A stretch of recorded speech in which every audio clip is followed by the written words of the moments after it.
Vivere walked over, one thumb brushing against my cheek. I'd like to keep you, to be honest. That could be a lot of fun. As a pet? As a friend. Why would you say pet, Espoir? What's wrong with you? Hello and welcome to my YouTube channel. I am Espoir David, and today I want to play some more Sacrarium Pario. If I remember correctly, in the last few episodes, we were starting to get a little bit more friendly with Vivere and Violo, but still with escaping this island in mind, we were able to talk to the other living gods through a magic mirror, including the icy boy Hamos. So right now there's a mysterious cellar that the abominations keep going down to, and learning the patterns of this changing labyrinth of a castle, we're gonna try and go down there. I snuck around the castle more. It had 4 distinct layouts from dawn until dusk. Most flesh abominations followed a strict routine, rarely diverting off. Even if they did divert for a period of time, I had observed them reset back into the pattern. Most of the routines involved cleaning, but there was one set that had me curious. They only did this pattern in the morning. They disappeared into what seemed to be a winding staircase. I'd never been able to see what they did down there. I wanted to find out, though. With my mission set, I began to navigate my way to the odd staircase. My chained legs remained a constant obstacle. On more than one occasion, they'd snag on something. I barely avoided cracking my face open. I huffed at the situation. I was adapting fast. It took a lot of self-control to pace my steps, but it was better than tripping. If I had survived long enough, I'd get used to it. Oh yeah, because we only got like 6 or 7 or 5 days. I made it to the odd staircase in record time. Like I'd observed in the past, the flesh abominations hurried out of it. They skittered like seizing bugs, twitchy and grotesque. Only once the last one hurried away did I dare to move from my hiding spot. I took a deep breath before navigating my way down. The rest of the castle had been somewhat lit up for me, but this staircase was pitch black. I walked for a small eternity. The spinning staircase had to go at least a mile underground. There wasn't a single floor added onto the staircase either. It was a straight shot from top to bottom. The smell was what hit me first. Humans contained in confined spaces had a very distinct smell. Combine that with blood and mildew, and you get a foul odor. There are a bunch of dudes down here. I tried breathing through my mouth, but I could taste the rank air. Disgusting. The sounds came next. Faint echoes of pained moans and shrill screams. The further down I went, the noises grew louder. Some of the voices were incoherently babbling through sobs. Others would just scream. A red glow began to faintly light up the bottom of the stairs. Ooh. I stepped down into a perfect rendition of what the hex probably looked like. Oh, thin cells contained anywhere from 1 to 7 people. Though the cells with the higher counts tended to have more corpses. I recognized them. They were those bastards from the ship. They're still alive? I navigated around the dungeon, peering in. Other people were here, but I recognized bits of their clothing and some of their tattoos. Every single person down here was involved with the tourmaline ring. They're the bad people. Some of them I recognized from bounty boards. Extortion, drug trafficking, human trafficking, modern-day slavery, pimping, illegal workforce, selling children. These were the types to have done it all. The dungeon expanded into many blocks of cells. The cells were narrow but long, thus each block only held around 6 cells. I checked many of them, but I didn't see a single person not associated with the tourmaline ring. None of the other victims are here. So I guess when the other living gods said that Violo had broken some kind of promise or contract, that his contract was that he would only kidnap and experiment on the bad people. And I am not one of the bad people. But I am very special. The realization hit me, and the shock had me gasping. I regretted the instinctive motion with a cough, trying to shake off the bad smell and taste. Old wives' tales began to play in my head. Some people say that if a loved one goes missing, you need to pray for a Sacrarium ghost ship. These ships will have no sailing crew. Instead, they're piloted by odd shadows that sink into the waters after docking. On board, people will find shaken-up victims all murmuring about the shadows who saved them. So that could possibly be the other gods, because one of them was talking about how she had ships. Of course, most professionals thought the victims had rebelled and didn't want to risk getting in trouble for murder. Some areas could be weird about self-defense, so playing mad looked better. Other professionals said ghost ships didn't even exist. Thinking about it now, with what I had seen and what I was looking at. He has rules? That seemed to fit. At the very least, most victims wouldn't catch his eye. They tended to be nobodies. Why would he waste his time poking around them? A bit of relief grew in me then. Maybe, just maybe, those people got away. The part that drove me a bit crazy was wondering why I was upstairs and not down here. Was my odd nature really that important? I could absorb a lot of energy, not endless since my body would ultimately break down. That was a form of destruction. It didn't really seem to fit with his title as the Creator. I shook inside the weird thoughts. Regardless, I was grateful to be on the right side of those bars. Peering into the cells with the crew who took me, I counted that some were definitely dead. The captain sat in one cell, folded in on himself and shivering. He muttered prayer after prayer, but he'd have no mercy. Not even the gods interfered with Pario. I observed the pitiful sight and noted that the keys for the cells rested on hooks in the tight hallways between blocks. Well, we're just going to ignore those keys now, aren't we? In theory, I could let them out. They'd have nowhere to go. They'd die. Maybe that was better than rotting down here. Images of victims I'd saved flashed through my mind. Terrified children miles from home, looking up at me with shell-shocked eyes. Men and women who never recovered their autonomy after the mind-breaking abuse of the tourmaline ring. The many carts of wrapped corpses I've seen over the years. Did these people deserve mercy? I left them to rot. Didn't even look at the other option. No, they certainly didn't. Years of giving people the worst news possible built up in me. This is what people like you deserve. I muttered the sentence more to myself than any of them. After all their horrible crimes, suffering at the hands of a cruel living god seemed fitting. It would never return victims to their families. It would never mend shattered homes or minds.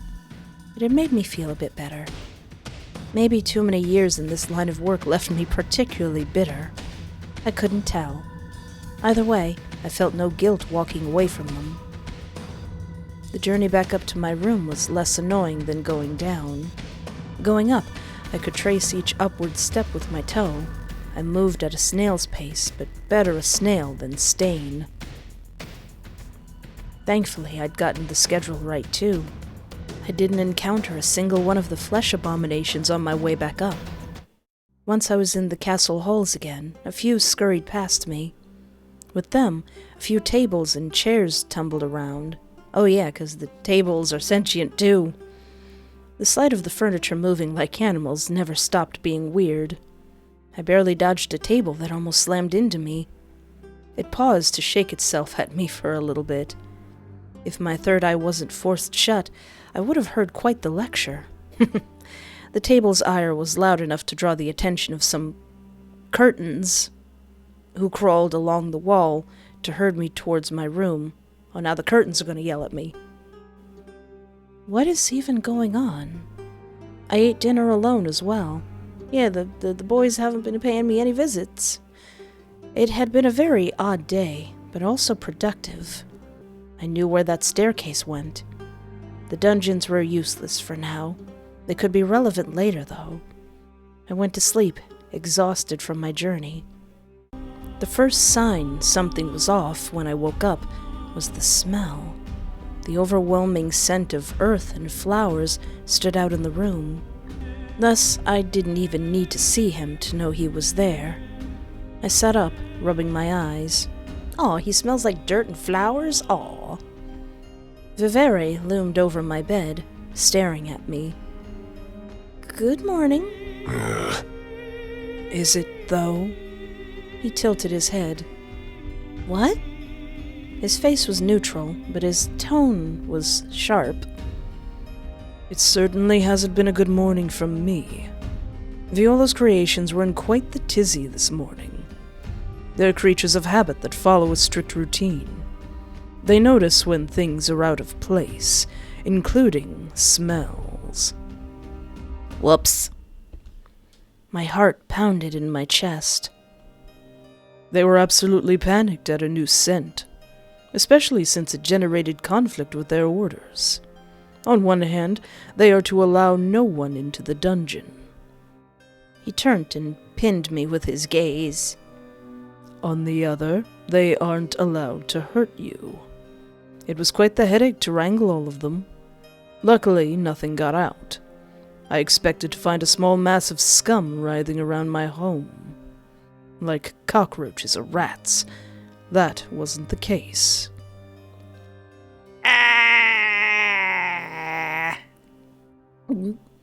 Vivere walked over to me and cupped my face in his hands. He was gentle, yet firm, while forcing me to meet his gaze.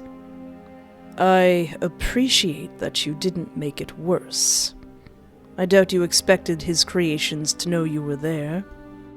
I didn't know they could smell. Only some can. Oh. Due to this being accidental, I won't hold it against you. Yeah, it probably would have been an absolute madhouse if I were to let any of those jerks downstairs go. His left hand traced a trail from my brow to my jaw. Don't go down there again. Okay, I wasn't planning on it. Violo dislikes it when that space is disturbed. I understand you may want to dole out your own vengeance. I had no such plans. Don't. Tell me you won't go down there again. I won't. Wasn't planning on it. It's scary down there. I don't like it. Good. Vivere pulled back with a relieved sigh. I was lucky the consequences weren't more dire. All the same, curiosity burned in me. These were Violo's creations. Why was Vivere running after them? He didn't help with research, so what was his role in this place? What do you do? What? You aren't a researcher like Violo, yet you ask me questions on his behalf. You seem to mostly just exist and tend to the castle. It's because he's his husband. Your relationship with Violo means you aren't a butler or a maid. Are you some kind of homemaker?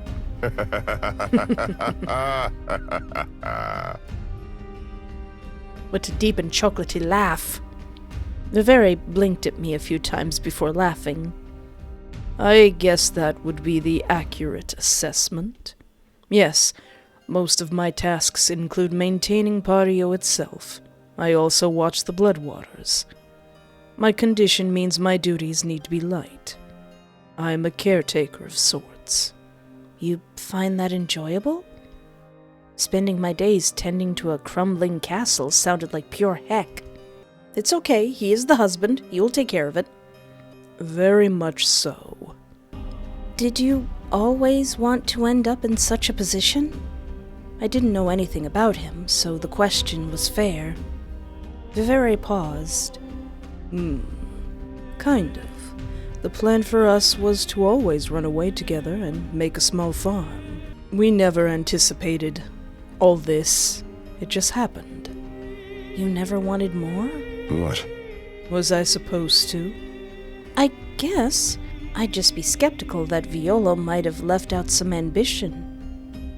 Vivere's shoulders tightened. Ugh. I am me. Violo constructed me. He gave me all the logical information I needed to process the world. He did not give me a personality or opinions. I came into this world a blank slate. I was free to develop my own free will and ideas. Not once did Violo attempt to influence that development. I raised a skeptical brow. It is true. Why does everyone assume otherwise? The latter half came out in a cranky grumble. It is not uncommon nor shameful for someone to want to focus tending to their home. People act like it's some kind of major sacrifice. For many, it is. Many, not all. I don't see myself as sacrificing anything. There are many things about my life I wish I could change. My work is not one of those things. I like my garden very much, thank you. Violo seems to ignore your opinions, though. Oh, it's because they're a married couple? Sorry. Vivere was in my face at lightning speed. I flinched back. What? I'm sorry, sir. What did you say? What are you trying to imply? He doesn't seem to take your opinion into account. I mean, I'm still here. You can't really be a caretaker when someone goes over your head. He always listens to me, thank you very much. The last words came out in a bitter snarl. If I snapped your neck right now, he'd pout, but he'd get over it. I have chosen to not push the issue too hard because I know this is something he needs to do, not something he wants. Isn't that a sacrifice? Hardly. Vivere pulled back with a disdainful snort. Well, I'm definitely not going to call him pathetic. That's going to get my neck broken. I mean, yeah, I've only been here a few days. It hasn't been that long, right? I haven't been here long. I expected some kind of witty retort, but Vivere only stared at me. I can't give an opinion one way or another. It was rude of me to say an assumption out loud. I apologize. It was, frankly. It was also fairly suicidal. Yeah, just me over the MC's shoulders. What are you doing? Shut up! Shut up! What are you doing? He's gonna kill us! Shut up! Shut your mouth! Be nice! These guys will kill you with a blink, and then forget about you. After all, would you tolerate someone attacking your relationship for no reason? Our relationship is not something you can learn about in a day. That takes time. Isn't that most relationships? Vivere snapped his fingers. Exactly. Yet so many mortals make assumptions about things before giving it time. Even when time is not of the essence, they will rush into decisions and opinions. It's why I find mortals so exhausting. You lot never stop to think, and it's irritating. We don't have the time, literally. You can spend infinity making up your mind about things. We often have only a few moments or a few days to reach important decisions and thoughts. The most innocuous of conversations can have rippling effects for us. I see. I'm glad that you continue to showcase your thinking. Though I do wish you'd be a bit more open-minded. I didn't grace that with a response. 'Cause I like my neck unbroken. Mortals are such strange things. I spent time among them before this. I take care of many now. His expression wavered. I am forever reminded of the gap between us. His voice went soft and quiet. Do you wish you were a normal human? He flinched. No, of course not. You are an inferior creation. His offense burnt away as quickly as it came. Is it not natural to want to understand what you were made in the image of? Humans have only ever had to be humans. There's no standard to hold themselves to. I apologize for bringing something uncomfortable up. It is not fine, but it was also an astute observation. I would be hypocritical if I punished you for such a thing. Besides, I enjoy your observations. I'd happily answer your questions if you wanted me to. Really? I could feel my eyebrows rising. Yes, really. You have been far more interesting than I anticipated. Vivere walked over, one thumb brushing against my cheek. I'd like to keep you, to be honest. That could be a lot of fun. As a pet? As a friend. Why would you say pet, Espoir? What's wrong with you? Friendships require equal footing. That's easy enough to provide. You kidnapped me. I did no such thing. I felt my jaw tick. Semantics. Technically you didn't, but your husband did. Just so you are aware, under normal circumstances, you wouldn't have been taken by force. Uh-huh. Vivere flicked the end of my nose. I mean it. Violo would have been interested, but he would have tried to coax you in. He can be quite persuasive when he tries. The powers that be forced his hand this time. That doesn't mean we can't make the most out of a bad start. Despite the mild tone of annoyance, I saw an interest there. It was a bit intimidating, but that wasn't what scared me. What scared me was the sensation of my own heart beginning to sway. Yeah. Hey, maybe these guys aren't so bad. How so? A bit of give and take and some apologies. For now, it's something to ponder. Vivere hummed in thought. He paused a few moments. I didn't need my third eye to realize he was listening to something I couldn't hear. I need to go.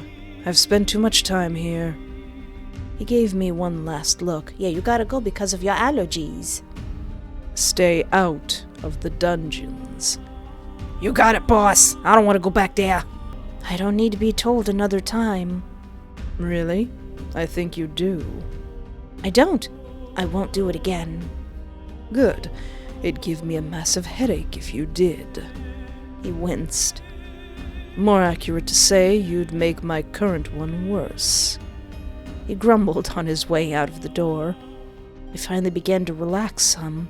That could have gone a lot worse. I needed to be more careful next time. Next time? Is there going to be a next time? I don't want to go down there. Food arrived shortly after Vivere left. I forced myself to eat to keep my energy high. Then I paced. I wanted to go out exploring again, but I'd already pushed my luck by wandering too far once. The incident had gone without a violent reaction this time. Were the benefits worth the risks? I needed to expand my maps. I'd yet to find an exit that wasn't a window without a lethal drop. There has to be a gate, or a door, or maybe a tunnel. Old wives' tales mentioned that all Imperium castles had a network of hidden tunnels for the servants.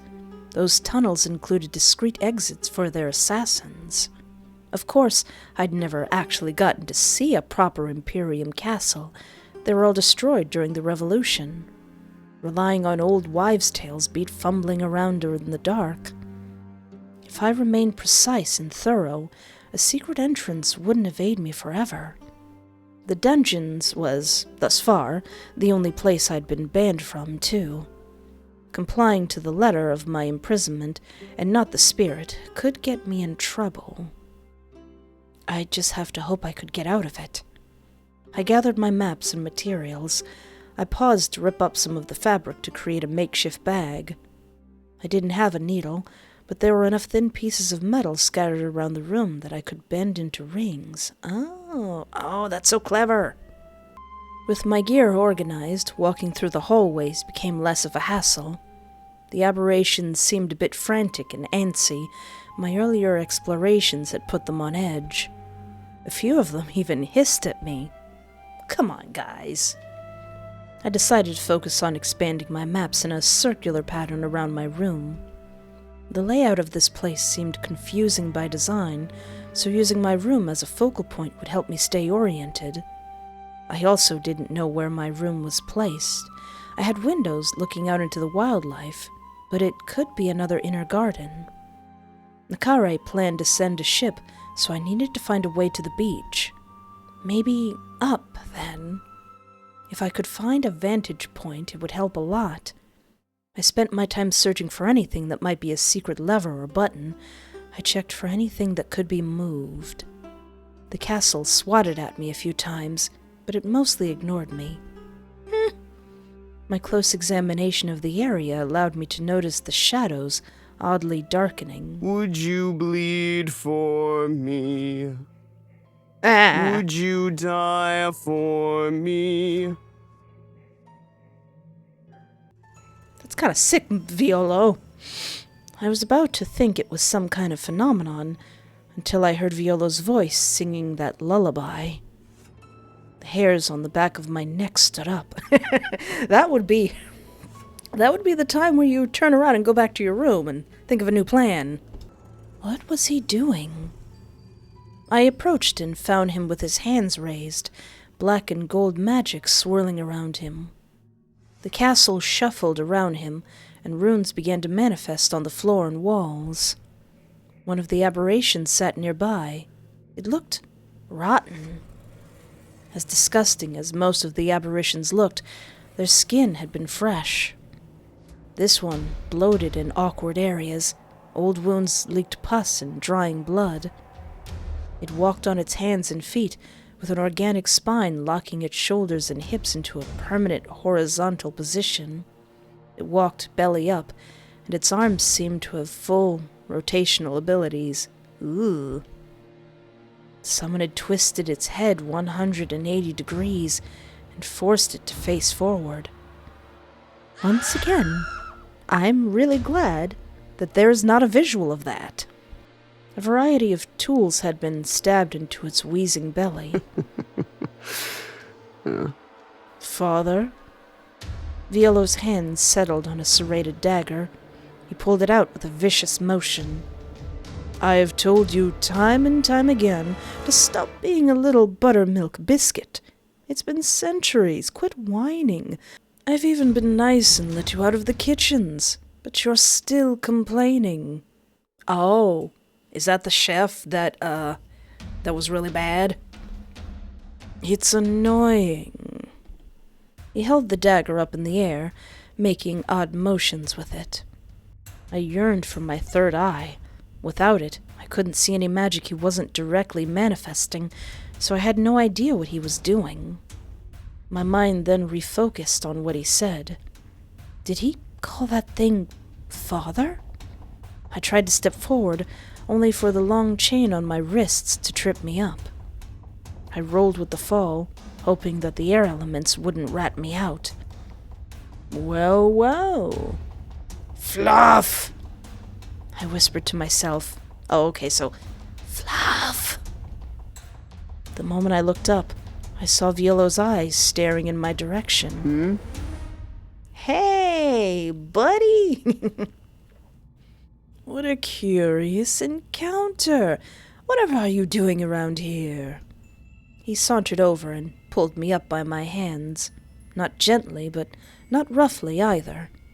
He dusted me off a bit as well. This is far from your room, that board. I struggled to try and find something to say. I'd never been exactly charismatic. Oh, you're making maps. That's a way to keep yourself entertained, I guess. Violo shrugged. He didn't sound angry. That doesn't upset you? A majority of the secret exits have been removed. I bit inside of my cheek to avoid making a noise. The only path out would be rather painful for you. I don't know if you can make that walk. He shrugged. If you do, I'll just catch you again.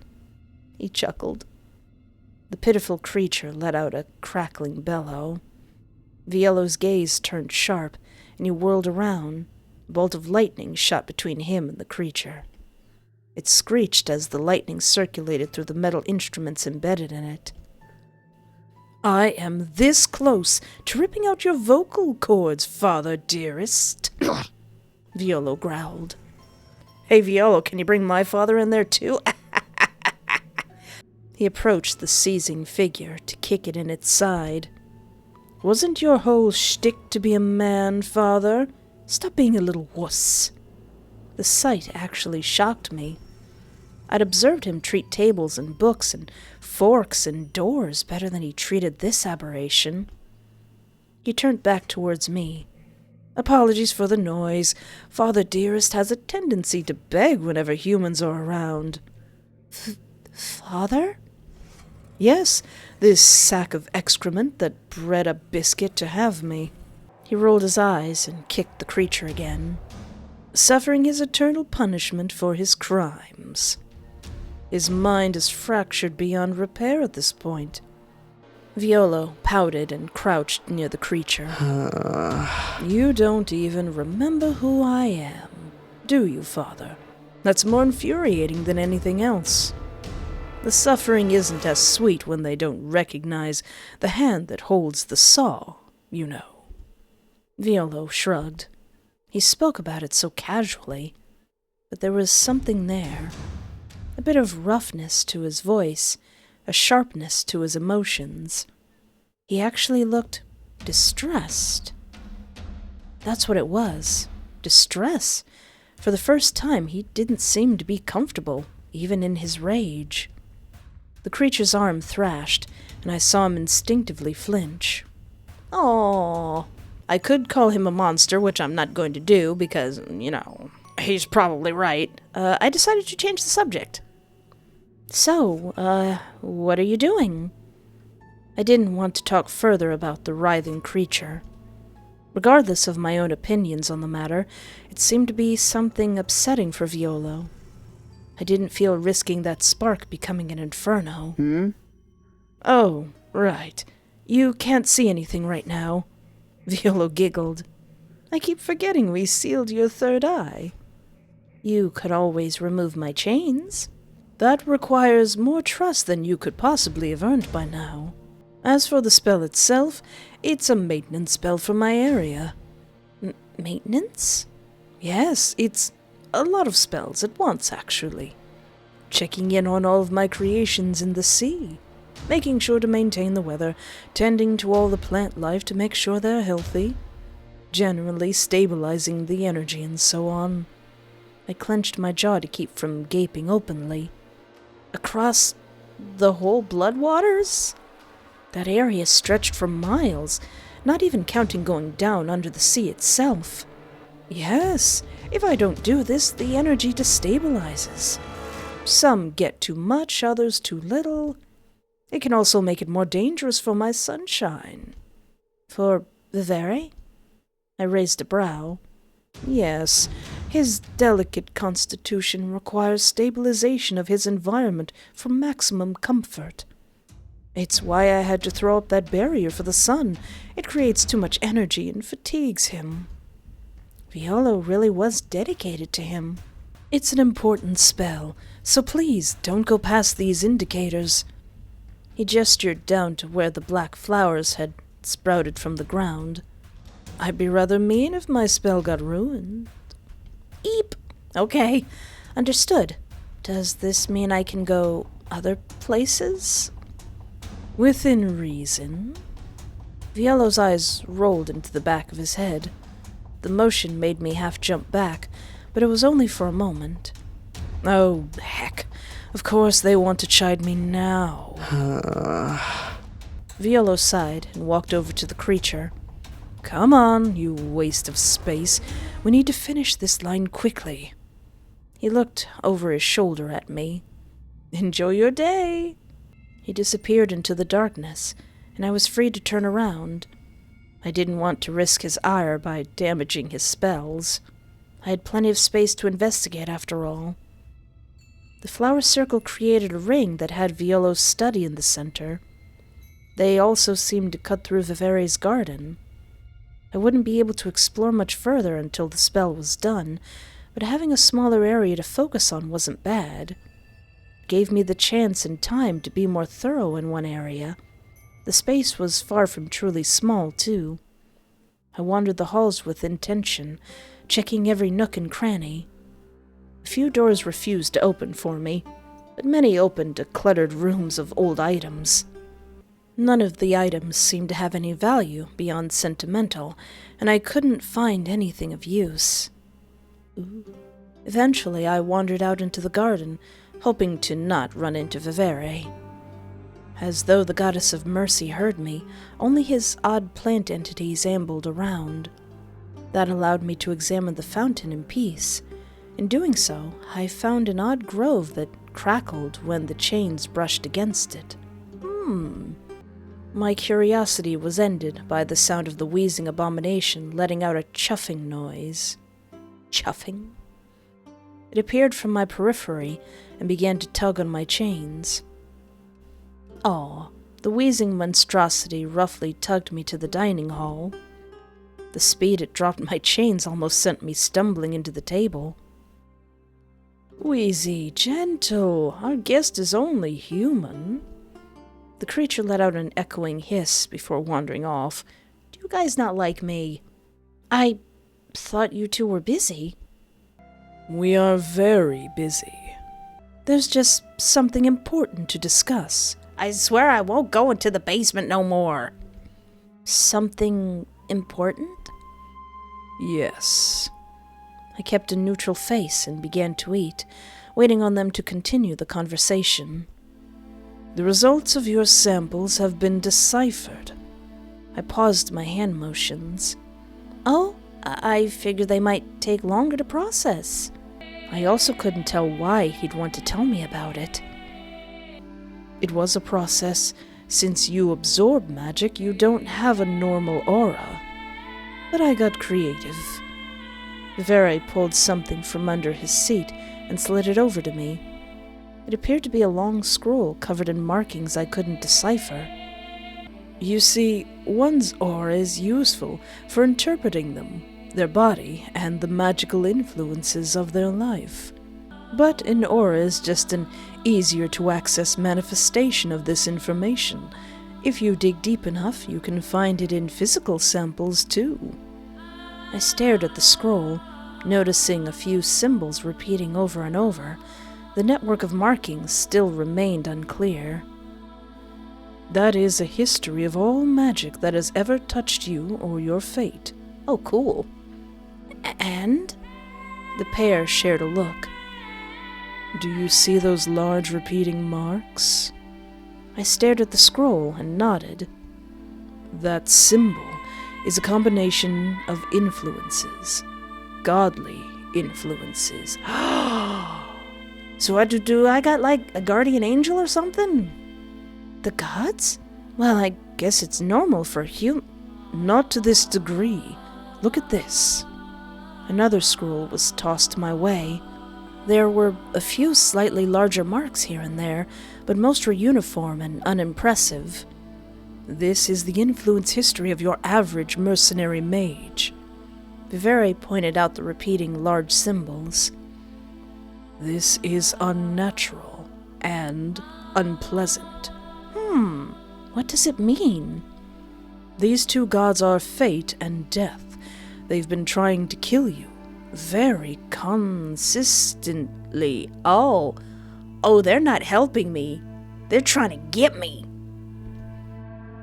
I'm sure if we asked you about these times, you would have a near-death experience. It felt like my heart stopped beating. How am I alive, then? The two shared a look again. Answer me. Betrayal, literally. There's no god of betrayal. But there is a powerful devil of betrayal, and while he cannot appear here, his followers can. He's used them to circumvent your fate. Even me finding you on that ship was his doing. Oh. Vivere pointed out the most recent symbols of death and fate. He then traced an odd ring that isolated them from the rest of the marks. That ring had a tendril that slowly reached out and touched a golden withered rose. I shuffled the scroll back and forth, processing this information.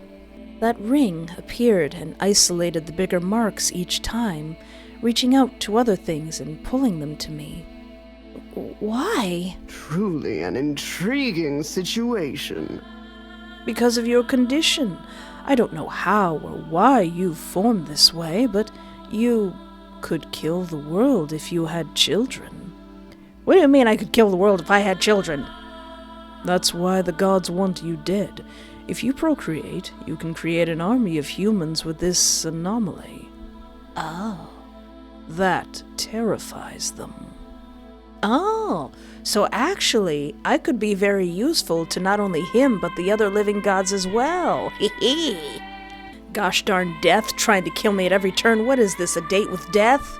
Because I played that game and it was fun. I stared at the two in confusion. The only thing keeping the gods from being killed is the fact that their deaths cause horrific backlashes. The Azure Bone Cage, where Sacrarium Pario is. You've heard of it, right? A pit the size of a small country in the ocean waters, bones of a dead god rotting in the dried-out reefs. Cool. Sailors always gave it a wide berth to avoid being pulled into the dangerous currents. That was caused by the death of Justice. Their death released a giant swell of energy. Of all gods, it had to be Justice? Thus, killing them isn't an option if we want to avoid decimating the world. But you changed that. Violo leaned in, excited. If you had gone off to make a bunch of babies, your bloodline would persist with this anomaly, meaning other voids would begin to exist. Eventually, people would study it. People would find a way to circumvent a dead god's wrath. Obviously, they couldn't allow that, so they've been trying to kill you. No, I mean, you could make me not able to have babies, but, I guess kill me. The devils have kept you alive. If the gods die, they think they will get to rampage across the mortal realm. They're wrong, of course. Old crusty snow wouldn't let the gate falter no matter what, but devils can be short-sighted. Crusty snow? Aw, don't call our boy that. My head spun. Was I breathing? I couldn't be sure. My hand shook while holding the scroll. All of it. All of my pain. All of my hurt.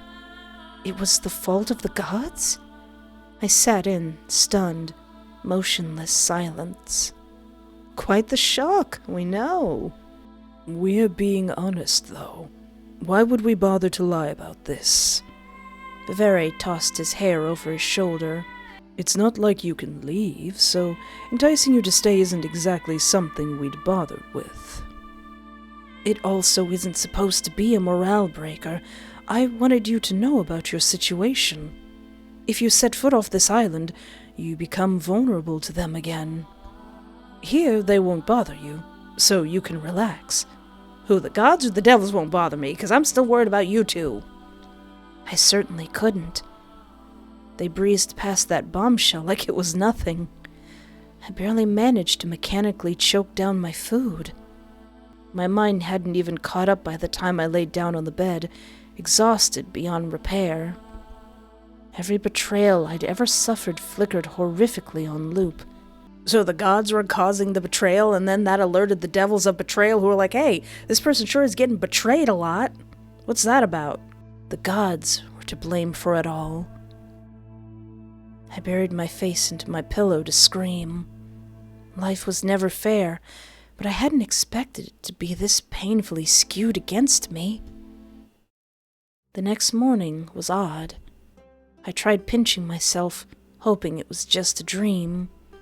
I found the scroll the pair had given me, and sighed. Before I could fall into reflection, someone knocked on the door.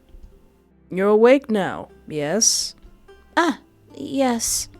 The door opened, and Vivere strode in with a tray on his hip. He yawned loudly. You and him are both always up so early, he groused while setting the tray down on my nightstand. Still, last night gave you some distressing news. Have some warm food to help you wake up. I don't know if food is going to help me wrap my head around the situation. It'll at least give you the energy to do so. He patted the top of my head. You're being surprisingly sympathetic. Yeah, and you actually knocked before coming into my room. Well, it is always distressing when the gods directly put their nose into mortal business. Vivere shrugged. My sunshine! Violo's voice echoed down the hallway. He rounded the corner of the door, a smile on his face. For a moment, I saw it twist into something unpleasant, but it corrected itself.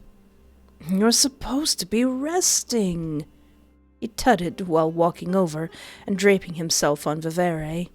I wish there was a visual of that. That sounds adorable. Come on, back to bed. I'm coming. Vivere ruffled his hair. You'll have this day to relax, Espoir. Take some time to think. I nodded. I swore Violo glowered at me for a few heartbeats, but I might have been seeing things. Either way, the 7th day had been reached, and I was alive. That had to count for something. Le gasp! This game is not finished. This is still a demo, and I think a lot of work still needs to be done with it. So until the game gets updated, I will stop here.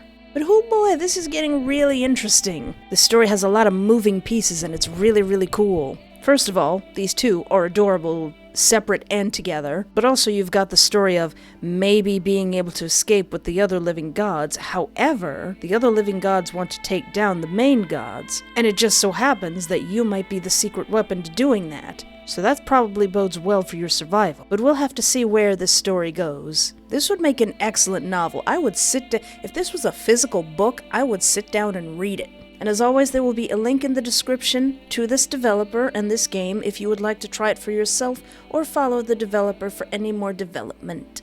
And I try to read every comment, so if you have any suggestions for other visual novels you'd like to see me play, put it down in the comments if you feel comfortable doing so.